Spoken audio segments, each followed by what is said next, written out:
Welcome to Heartbreak Revealed. Discover real stories of wives, betrayals, and shocking twists. Hit subscribe button and let's get to our story. I sat there thinking about the events of the last few weeks.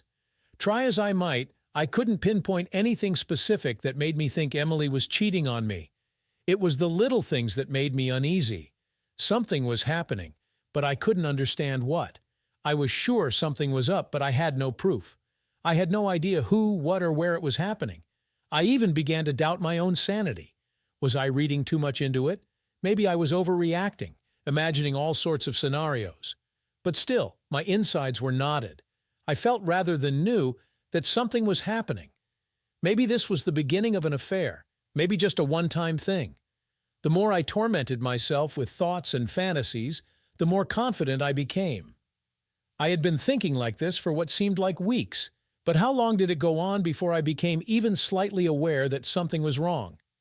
I took another sip of my Jack Daniels. The ice clinked in the glass, telling me it was time to pour more. I caught the bartender's eye, and he nodded. He slid along the counter and replaced my glass with another double Jack on ice. He smiled slightly at me, as if reading my thoughts. He had seen that look many times before.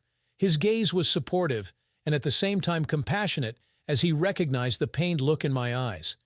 Jack's sweet taste warmed my mouth and throat as I took another sip. I should calm down, I decided, looking around the bar and noticing a handful of other people drinking. It was quiet. The low hum of chatter simply filled the room with unintelligible words and added background to my growing sense of unhappiness. There was no joy here. The faces of the customers who filled the bar were expressionless. No one stood out. Everyone was plain and average in every way. The only woman in the place, who looked to be in her 40s, a little overdressed for the time of day and place, and who looked perhaps a little desperate, was being treated to drinks by an older guy.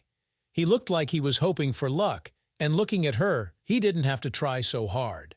I thought she already had his number. The other souls seemed to be simply passing the time, while the rain fell outside and further dampened the mood. Soon, each of them would run out of reasons to stay in the sanctity of the bar and head home. I still hadn't decided what I was going to do. So what's the story? I turned in the direction of the voice. She looked at me and her eyes penetrated deep into my soul. I thought I opened my mouth to speak, but no words came out. She stood in the dimly lit bar, dripping with water as she began to take off her coat. "What are you doing here, Sarah? I was worried about you and I had an idea that I would find you here. So here I am. Do you want to talk?" I looked at her, and my mind tried to regain some balance as I looked at her. "Are you worried about me? Why? What do you mean?"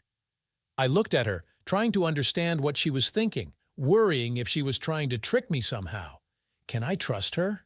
I took a sip from my Jack Daniels and ordered her a vodka and Coke, which the bartender served with some style, smiling at the sight of Sarah.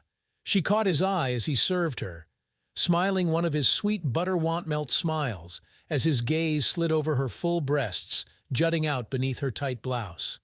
Sarah waited until the bartender walked away before saying anything else. Her eyes were wary as we looked at each other, uncertainty fighting for position and advantage. "Well, it all has to do with how you've been acting lately. You look like you have the world's worries on your shoulders. Don't you just want to tell me what the hell is going on?" I looked into her blue eyes for a moment before looking away. She always knew how to read me like an open book. That was what I always liked about her. We got along. We also seemed to somehow understand each other. We had arguments, but we never fought about anything. We've always been direct and honest with each other. Well, up to a point. What was left unsaid was simply understood. "Sarah, I'm fine, and we're fine. You don't really have anything to worry about." I looked at her as she took in my words. I could see she didn't buy it. My heart sank, and I tried to brush it off, but I could see it wouldn't go away. Sarah took a slow sip from her glass and looked straight into my soul again. "Oh my God, this is it," I thought. She placed the glass on the table in front of her, then clasped her fingers together and leaned forward slightly towards me. I know what's going on. I don't understand what you mean." I tried to bluff. "For God's sake, Brian, I know. So let's be honest with each other and stop fooling around." The bartender caught the last few words, and his head turned just enough to try to catch more of what he assumed must have been something juicy. "Let's sit in one of the booths. It's too public here, in my opinion." I saw the disappointed look on the bartender's face as we stood up and walked across the bar to one of the side booths. We sat opposite each other like prize fighters waiting for the other to strike. "Okay, so what do you think you know? I fought in the tournament." "Nice try, Brian. You know you can't lie to me. We've known each other too long, and I do know. So tell me about it. You know you need to talk to someone, so put it out there." "I've known Sarah since I was 17. She was always there and had a bit of a crush on me for a time when I started dating her sister, Jennifer. Jennifer was 3 years older, and we started dating when we were both 20.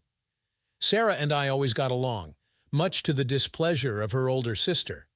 They were as different as chalk and cheese in many ways, but their personalities were common, as evidenced by the many quarrels between the sisters over the years. 2 years later, we were married and had what I thought was an idyllic future. We both worked decent jobs and earned enough to at least make life comfortable. My sister-in-law, Sarah, had fun in her late teens and early 20s, and now, at age 25, was looking for something more grown-up. I felt like she had sown all her wild oats and turned into someone that I thought any guy would be lucky to get close to. Jennifer and I have been married for 5 years. Well, we'll be 5 in a month when our anniversary arrives. That's if we go that far, I thought. Sarah is a very attractive woman, and someone I considered a friend as well as my sister-in-law. I looked at her, and my eyes began to fill with tears as I searched for words to explain how I felt. But still, her words I know rang loud and clear in my head. She reached across the table, and her fingers stroked mine before squeezing them tightly, a sign of support, and even more as I felt my heart slowly breaking. "Okay, Brian, if you don't tell me, then I will.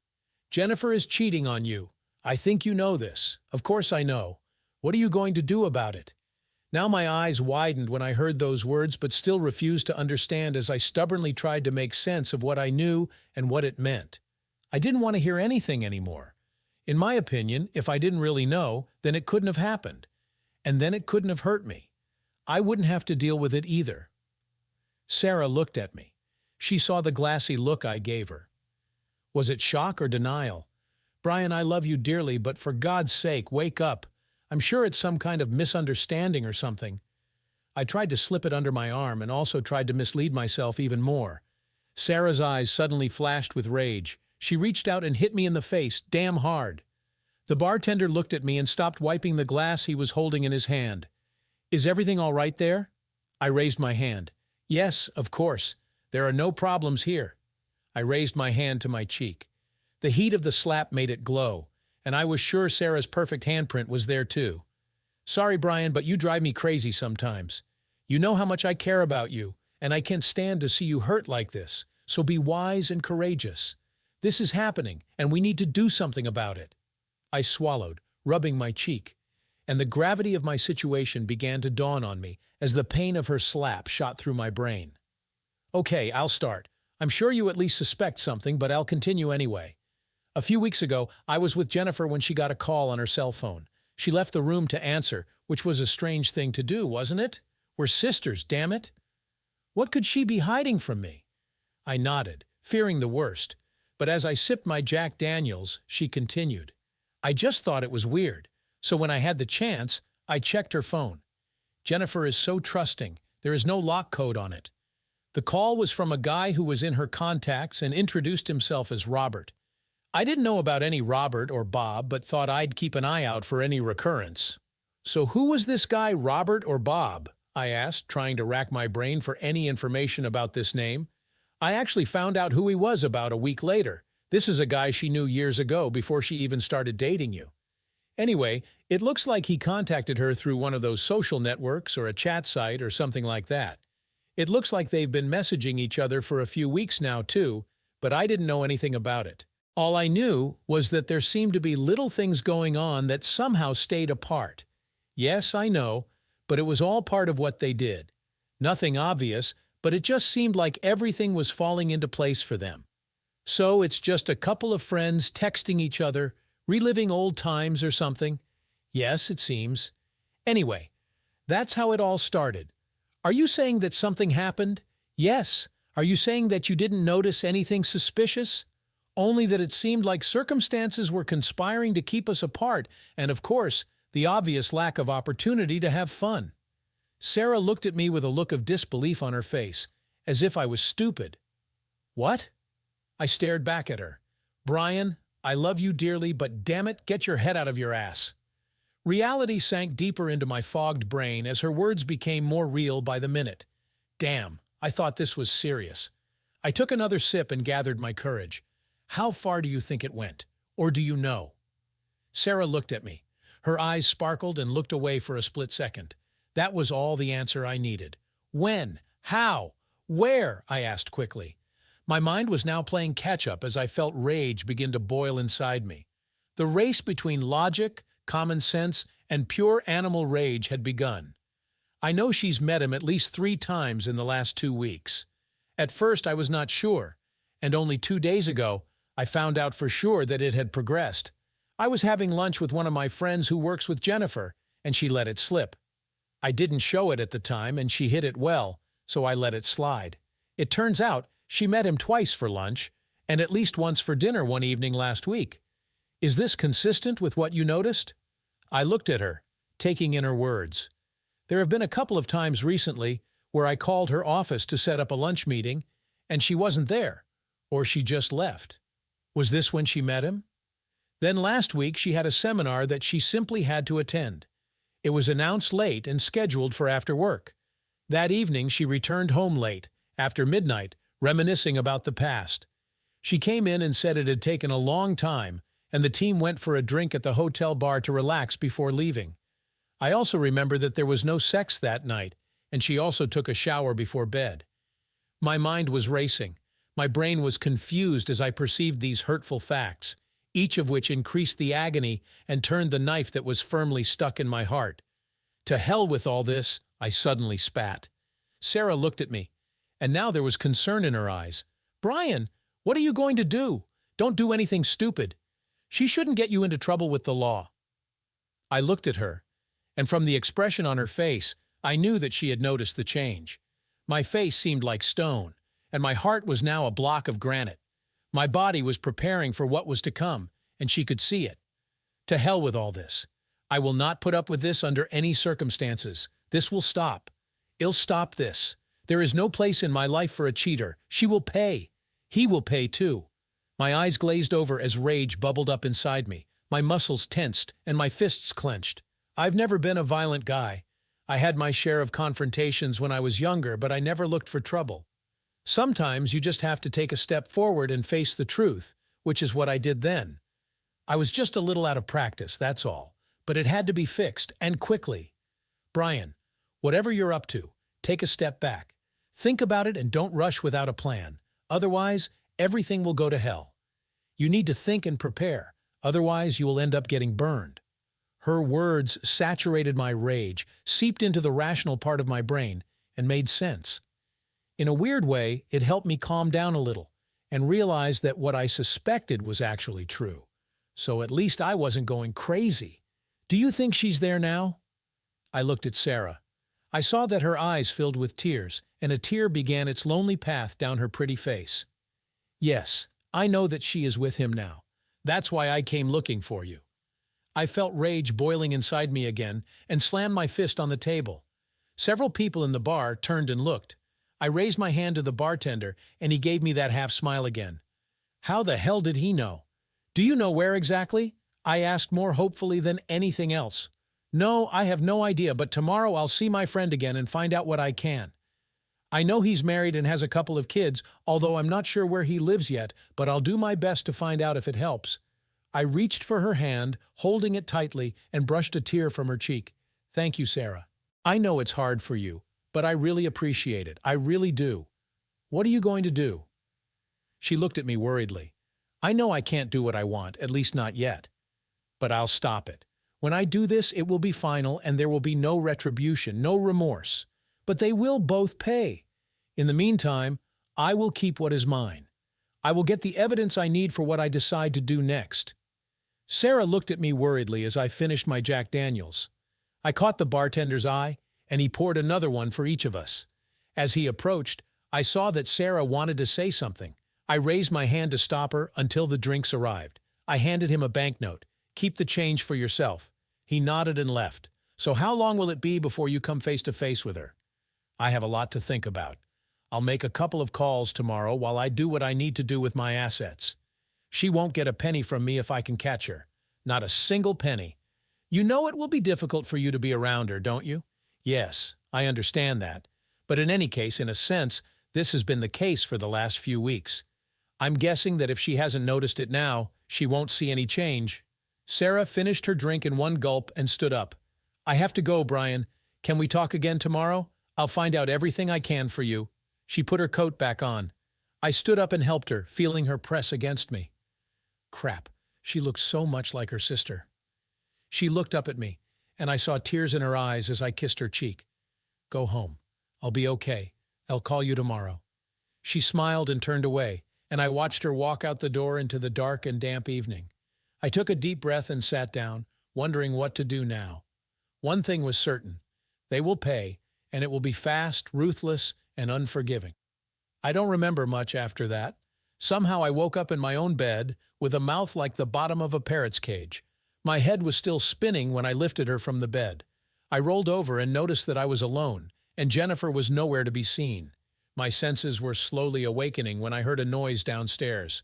I swung my legs off the bed and tried to get up. Oh my God, what did I do to myself last night, I thought. I staggered to the bathroom and began to recover from the effects of my Jack Daniels cloud. I went downstairs in a haze of pain, and my joints ached. Everything seemed to hurt. Looking into the kitchen, I saw her. "Hello, my love.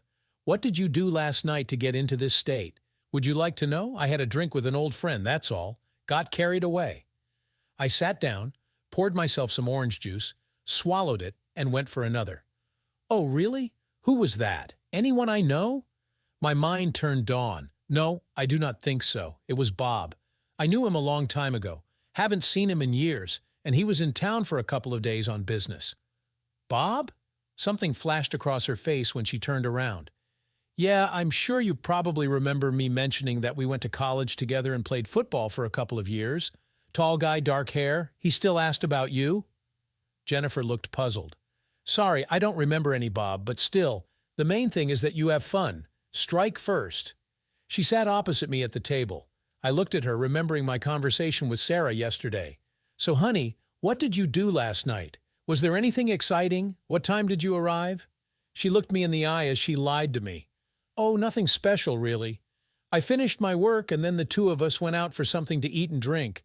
I was home by 9:30. I started to worry about you, but then I remembered that you had a late meeting. I knew she wasn't home by then because I was still home at 10:00 p.m. That's when I got enough and went to the bar. Second strike. I have some things I need to do this morning, so I'll take a shower and hit the road. I may be late tonight, so don't wait. Bob said he'll be in touch. We still have some catching up to do. You'll have to invite him over if he stays here for a few days. It's nice to meet old friends.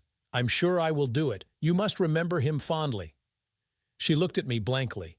Her face tried not to react in any way and not give anything away, but she felt something. I saw it. "Maybe it will come back to me later, love. Now move. Otherwise you will be late. Do you want me to drive? You actually drank a little too much last night." "No, everything is okay. I still need to get a taxi and pick up my car, as I remember leaving it at the bar, so thanks anyway." I went to get dressed. After drinking more orange juice and a couple of painkillers, I left the house 30 minutes later while Jennifer was getting ready. I had a busy day ahead of me. I was sure of one thing. This would not last long. I gritted my teeth when I thought about Jennifer with this Bob character. My fists clenched. He was going to pay, and I was going to crush the bastard. The work was chaotic. I had call after call to sort out problems on the line. My secretary hosted some, but there were meetings I needed to attend, so I couldn't avoid any of them. By mid-morning, the initial rush had subsided, and I had some almost free time to sort out my personal problems. I closed my office door and started checking my finances. Within 15 minutes, I had tightened the strings of my wallet and moved some cash out of reach. I also made an appointment with a lawyer to discuss a possible divorce. I still had a few days left before that, so I thought this would give me time to get more information. Not that it would matter that much anyway, but it might give me some leverage. Jennifer had her own bank account and credit card, so nothing needed to be done there. The problem was access to our joint account, but I quickly closed that loophole, so that if it came down to it, she wouldn't be able to get more than what was left. My own account was secured and only had a small balance in it. The rest was withdrawn and safe. We didn't have children, so it would have essentially been a straight break if it had come down to it. I decided to myself that the only way we could get past this was if Jennifer confessed her sins, so to speak, and asked for forgiveness. Show any restraint, and everything will be over between us. This thought made me sad. I sat silently at my desk, thinking about what happened and the actions I took today. Did I need more information about Bob's character and the evidence, or would the fact that I knew about it be enough to really get them both? The phone rang, disturbing my thoughts. Yes, it's me, Sarah. How are you, Brian? Oh, I'm busy with things, thoughts, plans, all this and much more. Mostly, I don't understand why, but I started to make progress. I learned more about this guy from my friend. His name is Bob Stone, and he is married. I also have his address and where he works. I was able to get this without reporting what was happening. My friend knows Jennifer and recently saw her with him. From what she says, they're getting really hot with each other no matter how hard they try to hide it. The signs are there, she says. Has she seen them together? I asked. Yes, they were at the Radisson the other evening after the seminar. They stayed after everyone else had left. She said they were comfortable with each other. Well, at least this is a start. I'm sure there are CCTV cameras there if needed. Anyway, give me his details. I need to figure this out. It's eating me up inside, and I don't know how long I can hold it in. Sarah handed over her details, and within minutes I found his social media page and received his photo. It was then that I thought I remembered his face. It was familiar, but where and when had I seen this face before? I looked at my watch. It was almost lunchtime, and I decided to call Jennifer to maybe meet up or just to stir the pot a little. My heart went cold when I called. The knot in my stomach felt like it was about to burst when I heard her answer. "Hi, darling," she cooed, recognizing my number. "Hey, baby, what are you doing for lunch? I was wondering if we could meet if you're free." "Oh, sorry, dear. I have an appointment in 30 minutes that will last until the end of the day. I was going to grab something quick at the grocery store next door. Everything is fine. What is this meeting about? Anything exciting? Same old routine with a new client, that's all. I think it's Mr. Stone." Her words pierced me like a knife. She almost shoved it in my face, telling me who it was. I held my breath for a few seconds, trying to control myself. "Cute, are you there?" Her voice sounded in the earphone. "Yes, I'm here. Strike 3. You and Mr. Stone will get yours very soon. No reprieve and no mercy. Complete scorched earth. Yes, darling, I'm here. Sorry, I got distracted by something. I was just thinking about, look, I have to go, and I know you have to get ready for your meeting too, so have fun, and I'll see you later. Okay, bye. Love you. Bye." I hung up.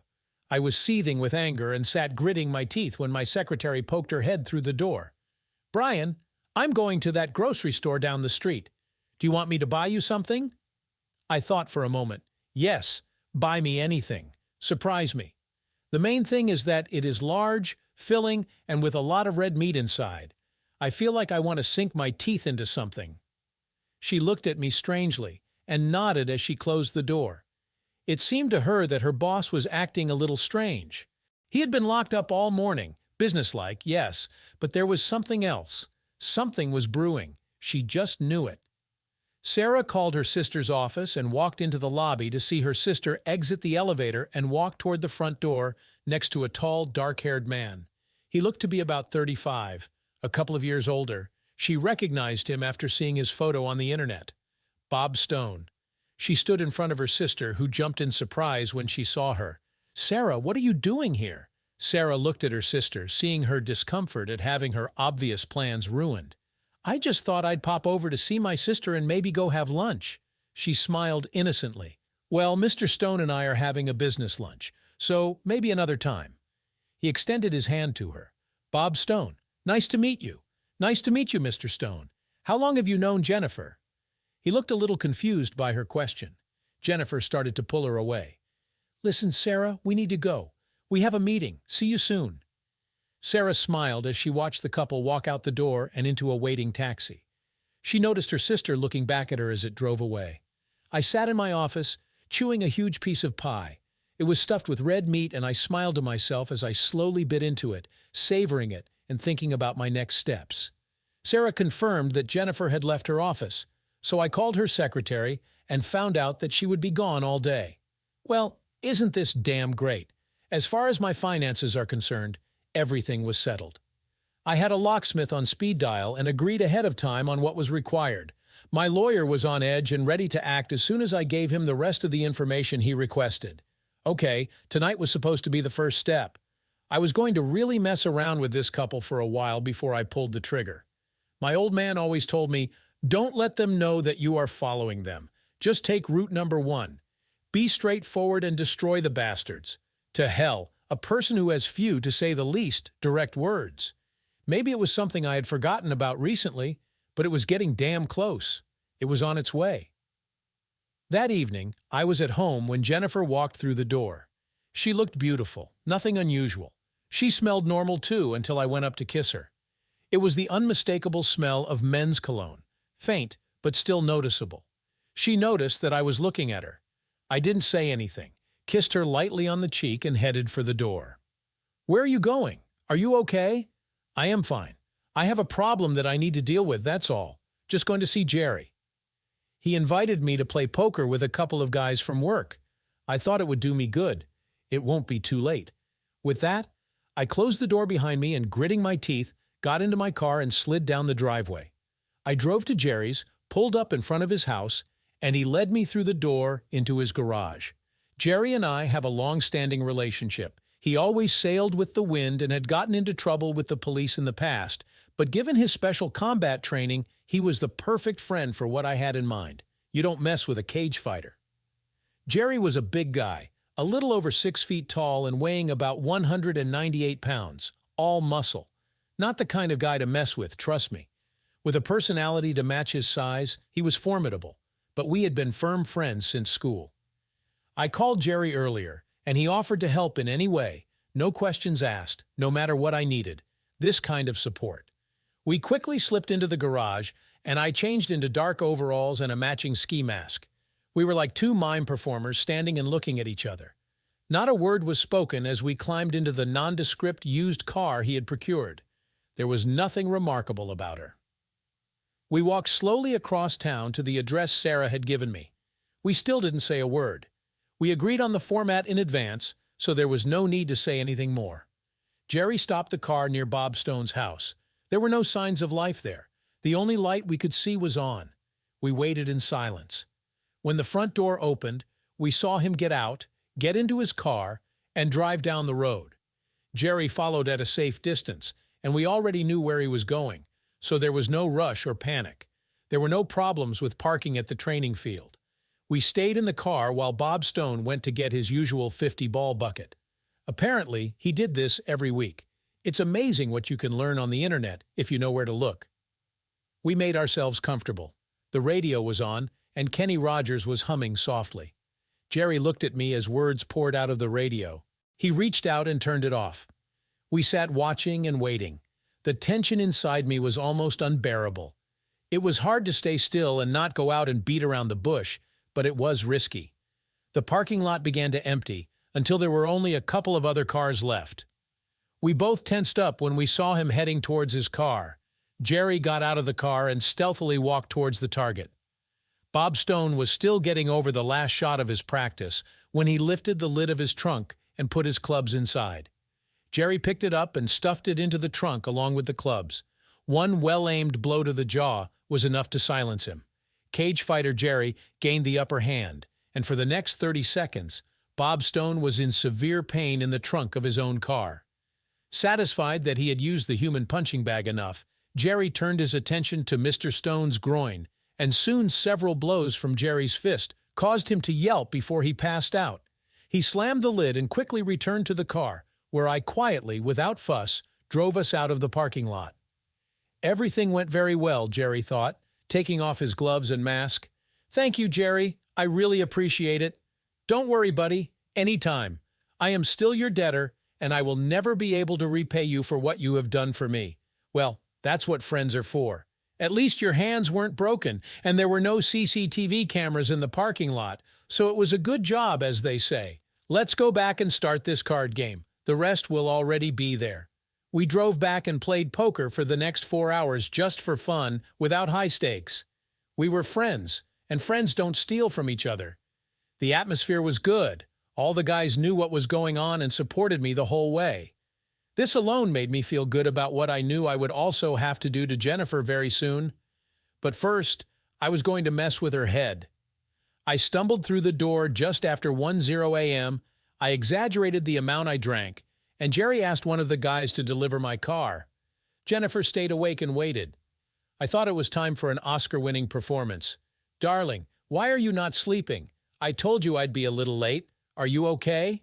She looked at me intently. Jerry and the guys just dropped me off in my car, scared that I hit Jack Daniels a little hard again. I threw my jacket onto the coat rack and missed miserably. I plopped down on the sofa and looked at her. Jennifer sat with her arms crossed over her chest, a look of disgust on her face. I stared at her with bulging eyes and a blank expression on my face. "What?" She just snorted. She was bursting with the desire to say something. "Come on, post it. What's going on, Brian? Is there someone else or something else? You've been acting really strange lately." I laughed. I felt anger boiling inside me, but I swallowed it back. "All in good time, Brian. Take your cold pill. I'm fine, my petal. I've been having a hard time lately, that's all. It will all be over soon." Jennifer looked at me. My words were replaying in her head. I had seen that she wasn't sure, but there was definitely something there. We went to bed. I pretended to pass out and apparently fell asleep almost immediately. This made her angry, and she was ready to do anything, but I didn't play. The next morning, Jennifer was up first and made coffee. I came crashing down the stairs, acting disgustingly like I had a hangover. I ran into the kitchen. "Good morning, my love. How are you?" "My God, I have a good head on my shoulders again. Is there anything I can take for this?" She threw some headache medicine at me while I sipped my coffee. She seemed calm. I saw her phone on the kitchen table and wondered if someone had called her. Jennifer saw me looking at her phone, and I could tell she wanted to reach for it, but that would have seemed weird.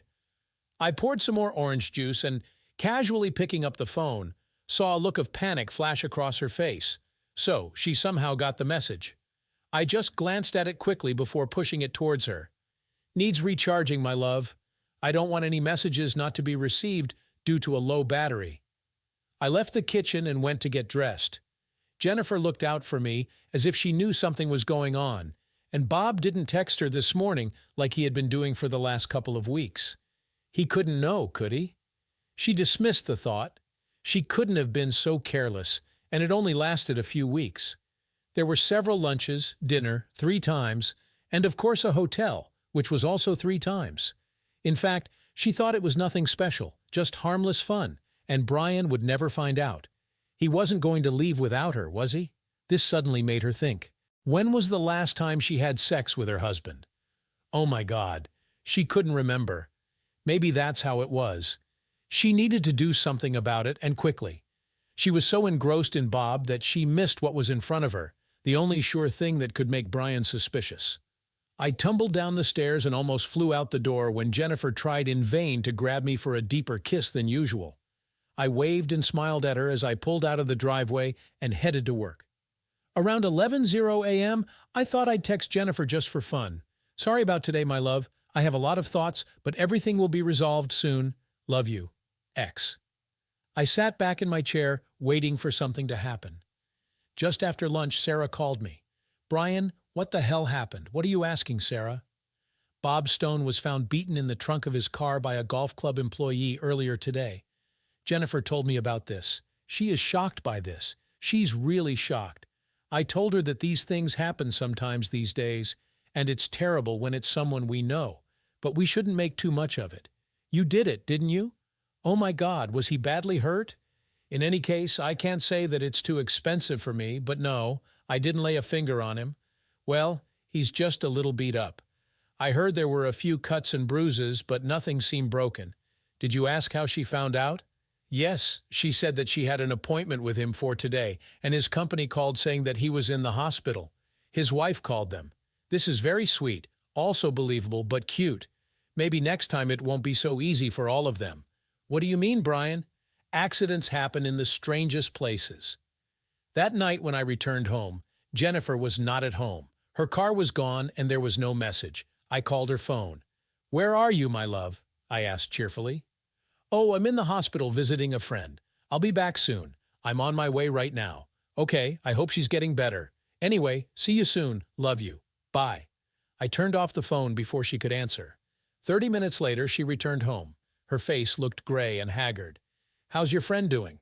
I hope it's not too serious and she gets out of there soon." Jennifer looked at me as if she wanted to say something but changed her mind. "Oh yeah, there's nothing too dramatic about it. She just fell and got some nasty bruises. Well, be home in a few days. This is good coffee." "Yes, thank you." Jennifer looked at me as she sipped her coffee. "The other night, one of the representatives of my company was attacked. She left the statement hanging, waiting for a reaction." "Oh God, really? What happened?" "He was beaten and left overnight in his car." "Oh God, this is terrible. I hope the police catch whoever did this." "Is he okay?" "Yes, fortunately Bob wasn't hurt too badly. It just seems like they wanted to beat him up for no reason. Nothing was stolen. Strike 4. This is the same Bob you said you didn't know?" She saw me looking at her and realized she had made a mistake. She hid it, but she knew it was too late now. She also knew that I knew too. She hurriedly headed towards the exit to change clothes. I suspected she might answer the phone any second, but who? I decided I needed to rethink my plan since things were moving faster now. I needed to get things moving a little. I called out to Jennifer, who was coming up the stairs, and told her that I needed to go out for a while so she wouldn't worry and that I wouldn't be long. I drove to Bob Stone's home address and knocked on the door. The door opened, and a petite, dark-haired woman stood in front of me. "Mrs. Stone, you don't know me, but I have to tell you something that is quite delicate in nature. Can I come in for a minute?" She looked at me nervously, but at the same time intrigued and wary. "My name is Brian Clark. My wife's name is Jennifer Clark, and she has been having an affair with your husband." I stopped there when an expression appeared on her face that was both awareness and horror. She moved away from the door and led me inside to the living room. "I take it this has something to do with both of them?" I could already see the pain growing in her eyes. "Yes, I'm afraid that is so. They were having an affair, and I found out about it a few days ago. I'm sorry to have to tell you about this. I also know that he is currently in the hospital." She seemed to shrink internally, and her head dropped to her chest as tears flowed easily for several seconds. "I knew it. I knew he was at it again," she spat. "I'm going to divorce Jennifer. She's had enough chances to confess everything, and I can't stand her lies anymore. I'm not too sure how long this went on, but it's enough for me that she betrayed me and that I can't forgive or forget." "Does this have anything to do with the beating he suffered last night?" I looked into her pleading eyes and quickly decided on my actions. "I don't know about that. I didn't even lay a finger on him. For me, it happened so quickly that I myself am still in shock.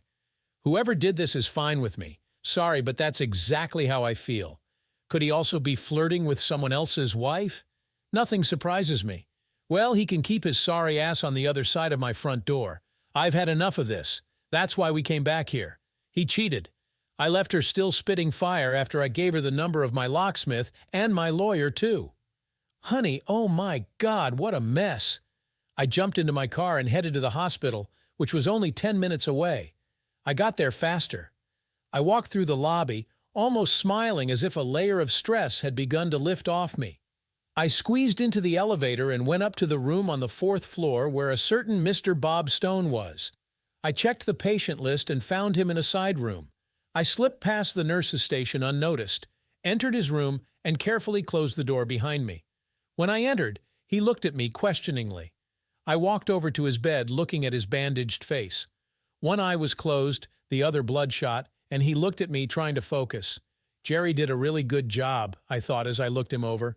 You look like you don't recognize me, Bob. Think a little. I'll give you time. I smiled at him when he looked at me comically. I sat on the edge of his bed as he looked at me through the bandages on his face. I could only see one very black and swollen eye, and it looked like he had problems with his jaw, too. Doesn't matter. I looked at the raised bedding supporting the weight of his lower body. Oh my God, this looks disgusting. It hurts, doesn't it? When I took the emergency button from him, throwing it under the bed, I poked him in the ribs and he squealed like a little pig. "So you still thought about who I could be, Bob? Do you want a hint?" Still the same confused look on half of his face in bed. "Let me think. Oh, yes. This might help. How about you think about all the married women you've had sex with and how many marriages you've ruined? Is this a good enough starting point?" His eyes looked at me, and I could tell his mind was buzzing as he tried to put the pieces of the puzzle together. Another minute passed as I waited, wanting to savor his pain and confusion. "Another hint, little Bobby. Try this. I'm married to a woman named Jennifer. Will it work?" I saw the light bulb go off when he realized who I was. "Like this, you understand everything, right?" I smiled like a tiger before dinner. He nodded slowly. "I'm glad we've got this sorted out. Now, I bet you're wondering why I'm here, aren't you?" "Yes, of course it is. Well, I came to deliver a message from your wife." I paused and waited for him to understand, and then I made a sound in my throat. It seemed like his throat was injured, so he couldn't speak very clearly at all. "No matter. She told me to send you. It's clear enough for you off. Do not come back. The divorce will be sent by mail. Oh, and by the way, screw you." I saw a tear flow from the only eye I could see. I started laughing. He couldn't move, and I laughed some more, watching him struggle. I leaned over him and looked into his one eye. "I'm divorcing my wife because she had fun with a scumbag like you, and this is just the beginning for you, my friend. We will meet many more times. Of that you can be sure. I will ruin your life like you ruined mine. I'll never stop, so start running. Oh, and by the way, I didn't do this to you, just so you know." I wanted him to wonder who it was. I raised my fist as he watched and slammed it hard into his one open eye. I felt something crunch. No big deal. And then another quick blow to my balls.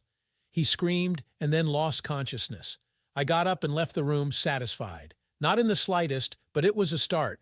He could lie there knowing he screwed up and not being able to do anything about it. No one saw me leave, and if they had, they would have seen the big smile on my face. I drove home slowly to deal with the other half of my problem.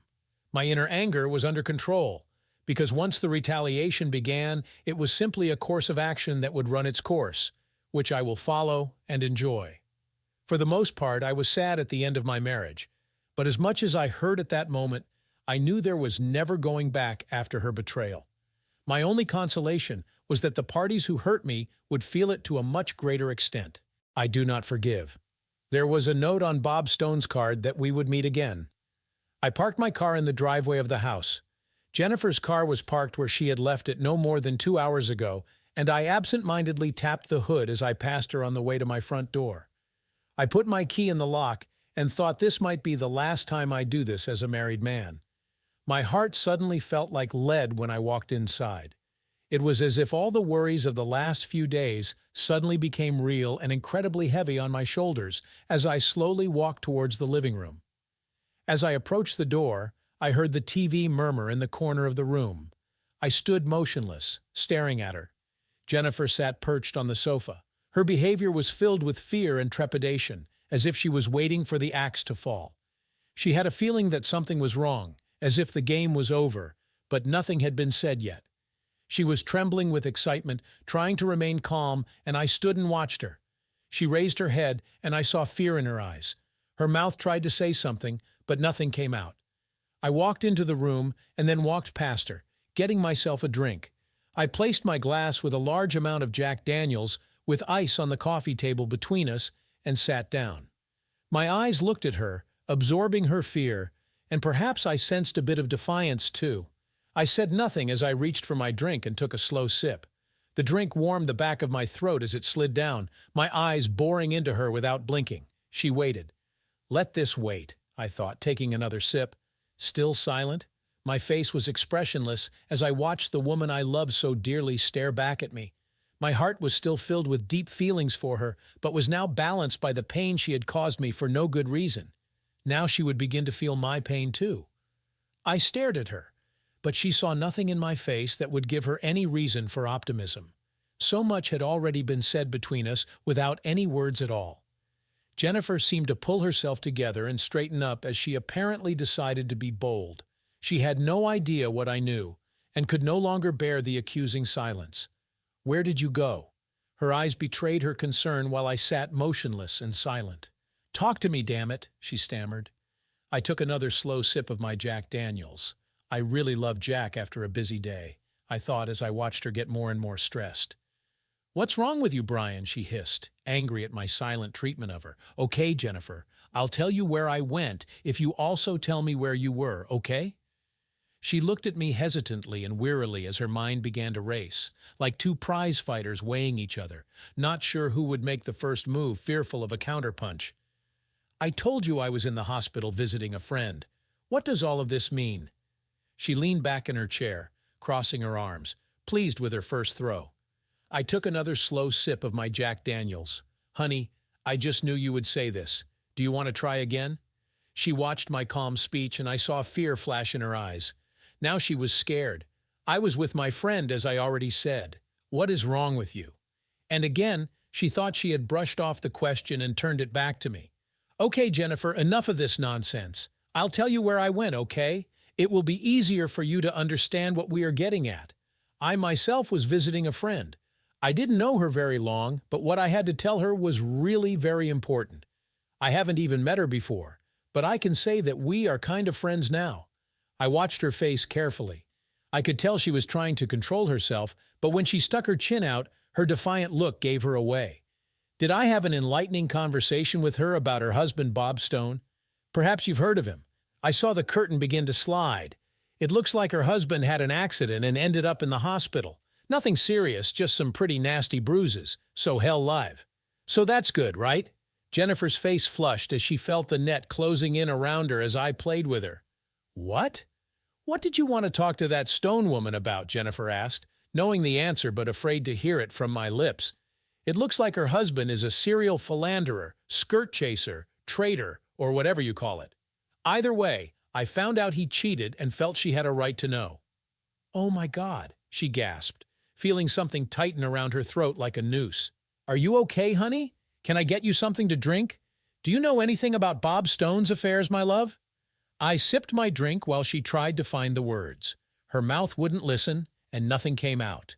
"Let me help you here." I looked intently into her eyes, wanting her to see my deepest feelings. Now I know. Her eyes widened, and her hand went to her mouth as the realization hit her hard. I watched her face as she looked back at me. Shock and disbelief, all this, and much more, when she was looking for at least some support, but saw nothing on my face. "I know about you and Bobby, baby. I knew this for a while, not long, but long enough. So if you have something to say, I suggest you do it now before you go." I emptied my glass and stood up to pour another. "Are you sure you don't want a drink?" I asked, much calmer than I actually felt given the circumstances. She nodded. I poured us both a large drink and sat back in the chair opposite her. Jennifer took a long sip and then looked at me. "It didn't mean anything, you know. It was just sex." It was just sex, of course. It didn't mean anything at all, did it? Are we forgetting the vows we both made? I felt anger boil inside me when she mentioned the traitor Cleach GC. "But it was just sex, Brian. It just happened. Are you serious now? It never happens just like that. Usually two people decide to have sex. They plan and agree to take off their clothes. They plan the place, the time. Don't treat me like a fool. You and Bobby have already cuckolded me for a few weeks or maybe months, but no more. Go to hell, both of you.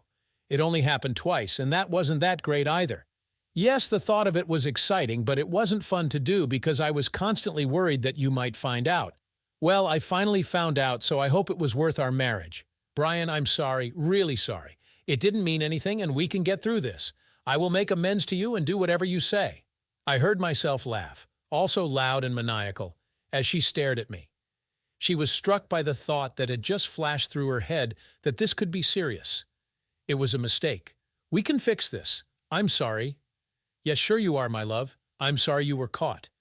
"Would you have stopped if you hadn't been caught?" "I think not. All the old Cleach GCEs fall so easily from the lips of a cheater, just like all the lies you've told me and others since this started. It becomes second nature to you. The only person who will swallow your lies here is yourself. Honestly, you are not the woman I fell in love with and married. I don't recognize you now." She looked at me as those words and the depth of my heart began to penetrate her deceptive fagsade. Crap, this was serious. "What can I do, Brian? Will I do anything?" "It's okay. We're done. While I was gone, I called Sarah, by the way. She knows too. She'll be here in a few minutes to pick you up. But where will I go? Are you kicking me out? She looked at me, beginning to go into shock. You can go wherever you want, you damn cheater. Even back to the hospital to see your boyfriend. I don't care. The main thing is that you leave. We're done. I finished my drink and placed the glass on the table with a thump to emphasize the end of the conversation. Jennifer sat looking at me, stunned, when there was a knock on the door. I stood up, walked over and said hello to Sarah. How did everything go? She asked as we entered the living room and looked at her sister, who was now sobbing non-stop, her shoulders shaking. Just get her out of here, Sarah. Sorry to be blunt, but if she doesn't leave, I'm afraid of what I'll do to her. As much as I hate what she did, I still care about her.